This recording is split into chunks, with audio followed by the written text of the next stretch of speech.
يا طيور الشوق اللي في زمانا وغمر ضيفاننا.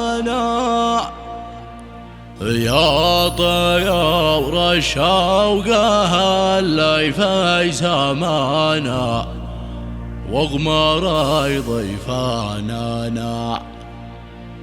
مرحبا مليون يا اغلى مناتنا في عرس غصن القنا،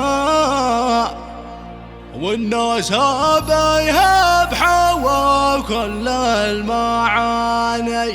والله ان نسبنا خير اخويانا يقهروا كل العنا، والوفا له أصلنا ثم انتمانا، والوفا يبشر بنا وبن مبارك موعده للخير دانا.